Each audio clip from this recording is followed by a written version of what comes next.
আমরা এখনও অফিসিয়ালি ভারতের পদক্ষেপটা সম্বন্ধে জানি না। সোশ্যাল মিডিয়া এবং নিউজ রিপোর্ট থেকে আমরা দেখেছি যে ওনারা কিছু স্থানীয় বন্দরে, ল্যান্ড বন্দরে স্পেশালি আমাদের আখাউড়া বা ডাউকি সীমান্ত ভিত্তিক কিছু সিদ্ধান্ত ওনারা নিয়েছেন।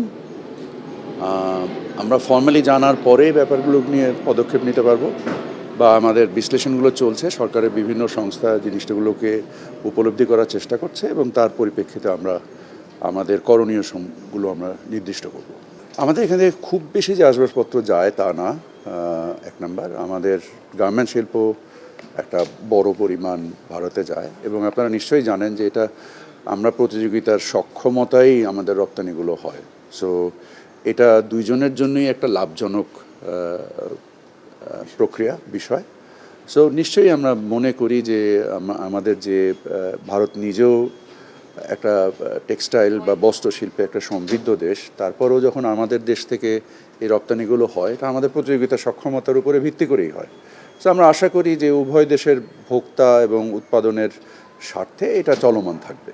ট্রান্সশিপমেন্টের কোনো প্রভাব এই মুহূর্তে আমাদের উপরে নেই। আমাদের নিজস্ব সক্ষমতা ব্যবহার করে আমরা নিজস্বভাবেই এই সমস্যার সমাধান করেছি। বিভিন্ন সময় আপনারা নিশ্চয়ই দেখেছেন যে আমাদের যেহেতু আমরা ভৌগোলিকভাবে একটা কানেক্টেড দুটো দেশ, সো আমাদের প্রতিযোগিতার সক্ষমতা অবশ্যই আমাদের পরিবহন ব্যয় বা অন্য অন্য জিনিস দিয়েও নির্দিষ্ট হয়। তো সেক্ষেত্রে আমাদের যে বিভিন্ন সময় আমরাও আমাদের কৃষিপণ্য উৎপাদন এবং ভোগের উপরে নির্ভর করে আমদানিতে বিভিন্ন রকমের বিধিনিষেধ আরোপ করি, ভারতও করে।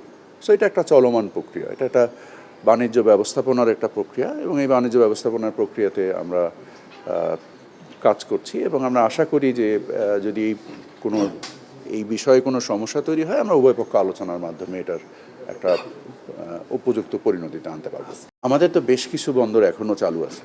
সো এটা শুধু যে কটা বন্ধ হলো এটা তো নিশ্চয়ই 90% নয়। সো আমার ধারণা, যদি আমি ধারণার উপরে কথা বলছি, কারণ আমাদের সংস্থাগুলো কাজ করছে, আমি এখনও রিপোর্টটা দেখিনি। গতকালকেই তো আপনারাও যেমন সোশ্যাল মিডিয়াতে দেখেছেন, আমিও সোশ্যাল মিডিয়াতে দেখেছি।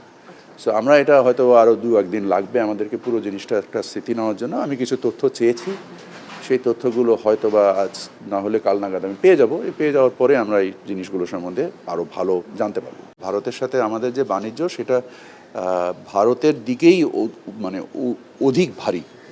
সো আমরা নিশ্চয়ই আমাদের এই অবস্থানগুলোকে সঠিকভাবে তুলে ধরবো এবং আশা করি আমরা আমাদের এই সমস্যার সমাধান করতে পারবো।